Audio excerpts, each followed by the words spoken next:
क्या मार्केट फिर से 8,000 के लेवल पे जाने वाली है? Hello and welcome to money motivation.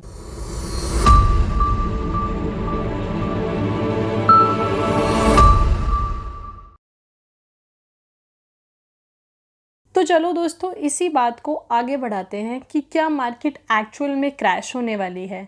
जब भी लोग क्रैश की बात करते हैं तो I talk about bull run. उसका रीज़न क्या है मैं आपको समझाती हूँ। एक्चुअली बुल रन के 4 फेज़ होते हैं, 4 फेजेस, या ऐसे कह लीजिए कि बुल रन के 4 पार्ट होते हैं। पहला होता है बिगनिंग फेज़, दूसरा है कंटिन्यूएशन फेज़, तीसरा mature phase and fourth is death phase. जब भी बुल रन की शुरुआत होती है या यूं कह लीजिए कि बुल रन का जन्म होता है तो वो पेसिमिज्म फेज से होता है।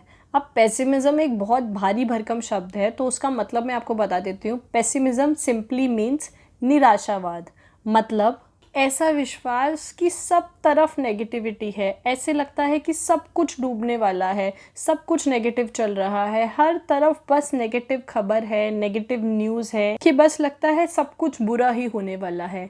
दिस इज़ द टाइम, ये वो वक्त है जब बुल रन का, बुल मार्केट का जन्म होता है। कितना अजीब है ना कि नेगेटिविटी हर तरफ फैली हुई है और बुल रन स्टार्ट हो चुका है।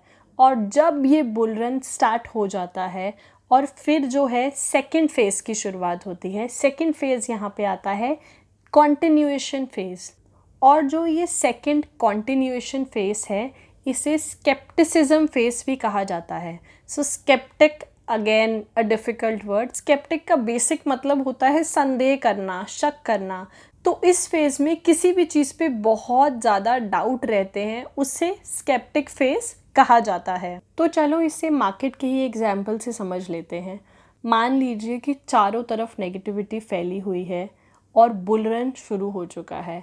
नाउ नोबडी विल बिलीव, कोई भी बिलीव नहीं कर पाता है। फिर भी मार्केट जो है ऊपर की तरफ जा रही है। पार्टिसिपेंट्स के मन में भी एक डाउट चला है अभी भी कि चारों तरफ तो नेगेटिविटी है, फिर भी मार्केट जो है वो ऊपर की तरफ जा रही है। तो जब मन में डाउट्स रहते हैं तो ये बुल रन का कंटिन्यूएशन फेज़ है, जिसमें मार्केट तो ऊपर की तरफ चलना शुरू हो गई है, लेकिन पार्टिसिपेंट्स के मन में एक कॉन्टिन्यूअस डर बना हुआ है। क्या फिर से नीचे तो नहीं गिर जाएगी? क्यों जा रही है ऊपर की तरफ? क्या फिर से कोई क्रैश तो नहीं आ जाएगा? अब इसके बाद आता है third phase. Third phase is the phase of optimism. Optimism is आशावाद। तो थर्ड फेज़, जिसको मैच्योर फेज़ भी बोला जाता है, जिसमें फाइनली ये विश्वास होने लगता है कि सब कुछ ठीक होने लगा है। लेकिन जब तक विश्वास होता है कि सब कुछ ठीक होने लगा है, जब तक ये वाली फीलिंग आने लगती है, तब तक जो है बुल रन मैच्योर हो चुका होता है। उसके बाद हम फोर्थ फेज़ में एंटर करते हैं, जिसको हम डेथ फेज़ कहते हैं। जैसा नाम से ही पता चल रहा है, इसमें बुल रन समवेयर डाइज और एक बियर साइकिल की शुरुआत हो जाती है। पर इस फेज़ के बिगिनिंग में यूफोरिया दिखाई देता है। यूफोरिया को अगर मैं समझाना चाहूँ तो वो एक ऐसी स्टेज है जहाँ बहुत खुशी है, बहुत उत्साह है, एक्साइटमेंट है। इस फेज़ में पैसा बहुत आसानी से बन रहा है मार्केट में, और इसको हम यूफोरिया फेज़ इसी वजह से बोलते हैं, क्योंकि इस फेज़ में बहुत ज़्यादा एक्साइटमेंट होती है। इस फेज़ की ख़ास बात ये होती है कि इस फेज़ में पैसा बहुत आसानी से बन रहा होता है। इतनी आसानी से बन रहा होता है कि पार्टिसिपेंट्स लोन लेकर अब सब कुछ बेचकर मार्केट में पैसा लगाना स्टार्ट कर देते हैं। पार्टिसिपेंट्स को ये चिंता ज़रूर रहती है कि मेरे पड़ोसी का ज़्यादा बन रहा है, मेरा शायद उससे कम बन रहा है। यानी कि यहाँ इन्वेस्टर को लॉस होने की चिंता ही नहीं होती है, बल्कि पड़ोसी को ज़्यादा बन रहा है, इससे प्रॉब्लम होती है। और इस यूफोरिया के ख़त्म होने पर ही बुल रन की डेथ हो जाती है और एक बियर साइकिल की शुरुआत होने लगती है। फ्रेंड्स, जब बियर साइकिल की शुरुआत हो रही होती है तब उस टाइम पर मार्केट में सब कुछ अच्छा हो रहा होता है, सब तरफ पॉजिटिव एनवायरनमेंट होता है। बिल्कुल जैसे बुल साइकिल स्टार्ट होता है नेगेटिविटी में, वैसे ही बियर साइकिल स्टार्ट होता है पॉजिटिविटी में। तो आपको एक बात हमेशा ध्यान रखनी चाहिए कि equities never die, the world never comes to an end, दुनिया ख़त्म नहीं होती है। यानी कि आपके कोरोना के केसेस बढ़ने से market will not and and the world will not and. ऐसा मैं क्यों बोल रही हूँ? क्योंकि जब मैं ये वीडियो बना रही हूँ उस समय स्टॉक मार्केट को 145 ईयर्स हो चुके हैं और इन पिछले 145 ईयर्स में मार्केट ने इन्फ्लेशन, रिसेशन, डिफ्लेशन सब कुछ देखा है, but it never came to an end. तो ये जो कोरोना है इसको भी मार्केट झेल ही जाएगी। It is not going to come to an end. तो दोस्तों, पॉजिटिव रहना है और नेगेटिविटी से बचना है, लेकिन ये बहुत मुश्किल बात है क्योंकि आजकल नेगेटिव होना बहुत फैशनेबल माना जाता है, एक फैशनेबल वे ऑफ थिंकिंग माना जाता है। मतलब जो नेगेटिव है, जो नेगेटिव लोग हैं उन्हें स्मार्ट समझा जाता है, उनके पास बहुत एक्सपीरियंस है मार्केट का ऐसा समझा जाता है, अच्छी पकड़ है उनकी मार्केट पर ऐसा समझा जाता है। जबकि जो लोग पॉजिटिव हैं उनके बारे में ऐसा समझा जाता है कि इनको कोई समझ नहीं है मार्केट की, तभी ये बस ऐसे अच्छा अच्छा जो है वो बोल रहे हैं, कम जानकारी रखने वाले हैं, इसलिए इनको कुछ पता ही नहीं है। क्योंकि ना जो लोग नेगेटिव होते हैं उनके पास बड़े अच्छे अच्छे लॉजिक्स होते हैं अपनी बात को सही साबित करने के लिए। जैसे कि दुनिया ख़त्म होने जा रही है, हमेशा कोई ना कोई चिंता का विषय इनके पास रहता ही है। इन्फ्लेशन बढ़ गया है, बॉन्ड यील्ड बढ़ गई है, इंटरेस्ट रेट बढ़ गए हैं। जब मार्केट ऊपर जाती है तब भी यही डर और यही एक नेगेटिविटी बनी रहती है कि मार्केट गिर जाएगी, मार्केट गिरने वाली है।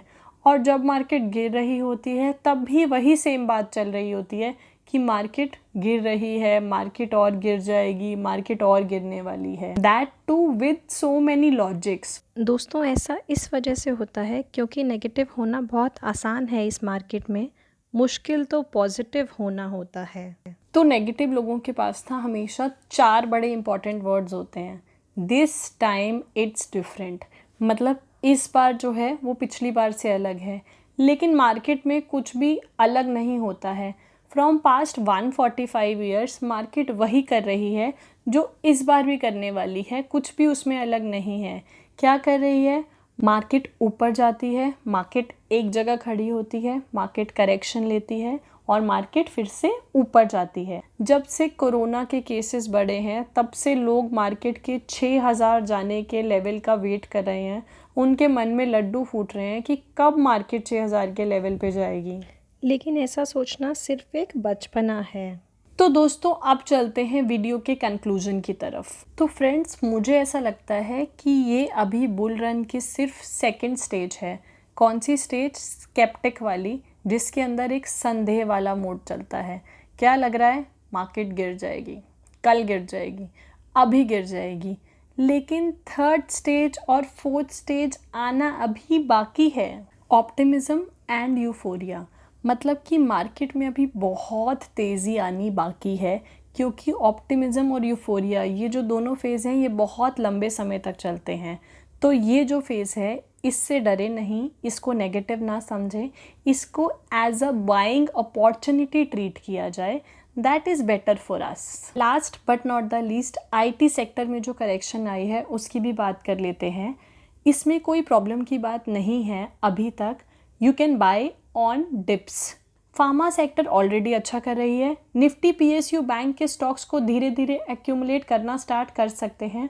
उनके नाम मैंने लास्ट वीडियो में डिस्कस किए थे, और जिन स्टॉक्स को मैंने लास्ट वीडियो में डिस्कस किया था, जिनके stop loss and targets Telegram पर दिए थे, और उस दिन मार्केट अच्छे से गैप डाउन भी हो गई थी, जिसकी वजह से वो एक्टिव नहीं हो पाए थे।